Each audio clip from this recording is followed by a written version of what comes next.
오늘 마지막으로 저희 간환자들한테 그래도 이런 분들은 좀 헬리코박터 치료를 약간 미루는 게 좋지 않을까 하는 분들을 좀 꼽아봤어요.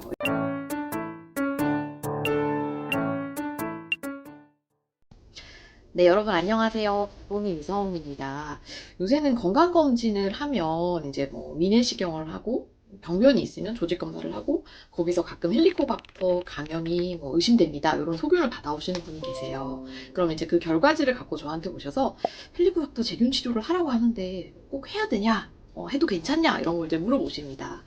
근데 저도 참 이게 대학 교수가 되면은 이 스콥이 좁아져요. 그래서 저는 소화기내까지만 이제 간은 굉장히 열심히 공부를 하지만 또 위쪽 약간 헬리코박터 쪽은 공부를 좀 등한시했더라고요. 그래서 이번에 여러분들께 알려드리려고 이것저것 공부를 좀 하고 얘기를 좀 드리도록 하겠습니다. 일단 여러분 이 헬리코박터를 치료를 하는 이유가 뭔지를 먼저 생각을 해볼게요. 헬리코박터를 치료하는 이유는 첫 번째는 소화성 궤양, 우리 뭐 위궤양이라든지 십이지장 궤양 같은 거를 이제 줄여주는 거. 아무래도 그 궤양의 원인이 헬리코박터인 경우가 많기 때문에 제균 치료를 하고 나면 걔네들의 재발률이 떨어진다라는 컨셉으로 생각하시면 되고요. 최근에는 또 헬리코박터 제균 치료가 위암의 뭐 발생률이나 아니면 재발을 줄여준다 이런 것도 이제 우리나라에서 좋은 연구가 많이 나왔었고요. 그리고 림프종인데 위에 생기는 굉장히 특이한 림프종이 있습니다. 말토마라고 하는 이제 그런 경우에 헬리코박터 치료를 하면은 이 림프종의 재발이나 아니면 치료에 효과적이라는 이 세 가지가 아무래도 헬리코박터 치료하는 이제 학문적인 근거고요. 일단 결론부터 얘기를 하면은 간환자들은 헬리코박터 치료를 해도 치료 효과가 떨어지지 않고 대부분 다 잘 듣고 안전합니다. 요거는 이제 2009년도에 의외로 이게 간경화 환자들만을 대상으로 헬리코박터 제균 치료를 했던 연구가 크게 많지는 않더라고요. 근데 우리나라에서 발표된 연구인데요. 2009년도에 보시면 이제 163명의 간경화나 만성 간염이 있는 사람한테 헬리코박터 제균 치료를 했는데 굉장히 효과적이었고 특별한 부작용도 없었다라고 돼 있었고요. 근데 이제 논문을 찾아보면 여기 간경화 환자들은 간 기능이 그래도 좀 좋으신 분들, 우리가 대상성 간경화라고 얘기를 하는 그런 분들이었고 비대상성 간경화 환자분들은 보통 포함이 안 됐어요. 근데 이제 비대상성 간경화 환자는 저희가 헬리코박터 치료를 잘 안 하는 이유가 물론 약제 자체의 위험성도 있고 이 헬리코박터 치료를 한다는 거는 앞서서 얘기 드렸던 그런 이득을 그러니까 뭐 어떻게든 조금 더 생명을 더 연장한다든지 뭐 그런 거를 기대를 하려고 하는데 비대상성 환자한테는 헬리코박터 치료를 했을 때 이 이득보다는 위험이 이제 더 높은 경우가 더 많아서 그렇습니다. 어쨌든 근데 기능이 좋은 간경화에서는 특별히 위험하지 않다. 드셔도 된다가 정답이고요. 자, 근데 여기서 문제 하나는 저희 간경화 환자들은 이제 헬리코박터 그 발병률이 일반인이랑 크게 다르지는 않거든요.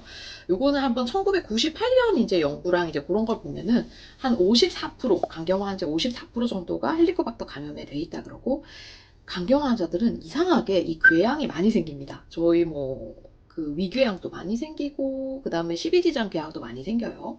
근데 일반인은 이 소화성 궤양이 생기는 이유가 헬리코박터 때문에 많이 생기잖아요. 그런데 간경화 환자는 물론 헬리코박터도 있지만 간이 딱딱하니까 이 내장의 혈관 흐름이 되게 많이 바뀌게 돼요. 그래서 왜 식도정맥류나 위정맥류도 간이 딱딱하니까 그쪽으로 피가 못 가서 제가 다른 데로 생긴 거라고 얘기를 해드렸잖아요. 그래서 위나 아니면 그런 십이지장 주변의 혈관 주행이 바뀌게 되면서 이런 소화성 궤양이 생기는 경우가 더 많습니다. 그러니까 헬리코박터에 의한 궤양보다는 다른 간 기능과 관련된 궤양이 많다 보니까 헬리코박터 치료를 한다고 하더라도 이 궤양의 재발률이 일반 환자에서는 이만큼 줄여주면 간경화 환자에서는 별로 그게 이제 재미를 얼마 못 보는 거예요. 헬리코박터 의한 궤양이 아니니까. 그래서 이제 98년 요 역시 DDS라는 저널에 실렸던 연구를 보면은 이 간경화 환자에 있어서는 헬리코박터 감염이랑 소화성 궤양 간의 상관관계가 낮다고 적혀 있었고요. 2005년에 GI 엔도스코피라고 이것도 되게 좋은 저널 중에 하나인데요. 간경화 환자 중에 특히 십이지장 궤양이 생기는 환자의 52%만이 헬리코박터에 의한 궤양이었고 나머지는 진짜 간경화 자체에 따른 그런 혈관 주행의 변화였기 때문에 이거 뭐 별로 제균 치료를 한다고 해도 재발률을 낮춰주지 못한다가 결론이었습니다. 네.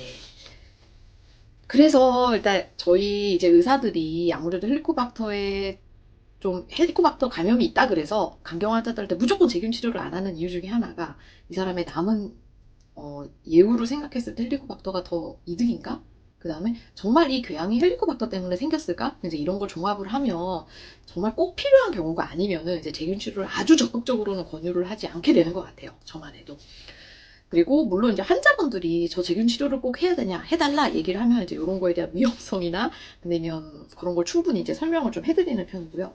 근데 좀 신기한 거는 제가 갖고 왔는데 이 헬리코박터가 간경화 환자의 암모니아 생성이랑 좀 연관이 있는 것 같아요. 그래서 이거 두 개 연구를 좀 소개를 시켜드릴게요. 2017년에 나온 거 보면은 몸 안의 간경화 환자의 암모니아 수치, 보통 암모니아 수치가 높으면 이제 저희가 간성 혼수가 온다고 얘기를 하거든요. 그 사람들의 암모니아 수치랑 헬리코박터 감염이랑 비례를 했다. 즉 헬리코박터 감염이 뭔가 암모니아 생성과 연관이 있는 것 같다. 이런 연구가 있었고, 바꿔서 얘기를 하면은 헬리코박터 재균 치료를 하면 암모니아 수치를 조금 낮춰준다. 즉 간성 혼수를 약간 호전시킬 수 있다. 이제 그런 연구도 보니까 1997년에 거트지에 실린 것 같습니다. 근데 물론 이게 헬리코박터를 없애서 암모니아 수치가 낮아진 건지 아니면 헬리코박터 치료는 대부분 항생제니까 항생제를 써서 이런 암모니아 수치가 낮아진 건지는 모르겠지만 어쨌든 이런 좀 특이한 점은 있었던 것 같습니다. 그래서 저는 이제 오늘 마지막으로 저희 간 환자들한테 그래도 이런 분들은 좀 헬리코박터 치료를 약간 미루는 게 좋지 않을까 하는 분들을 좀 꼽아봤어요. 일단 첫 번째, 급성 간염인 상태에서는 저는 헬리코박터 재균 치료를 하지 않았으면 좋겠습니다.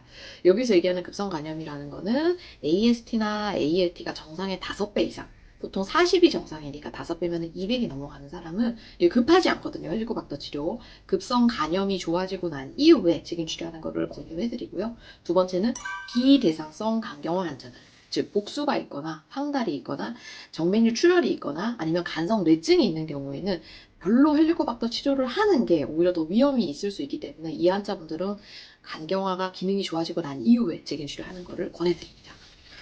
네, 일단 공부하느라 했는데 여러분께 큰 도움이 됐는지 모르겠습니다. 혹시 또 궁금한 거 있으면 댓글로 남겨주시고요. 제가 또 답변 드리도록 할게요. 여러분 항상 건강하세요.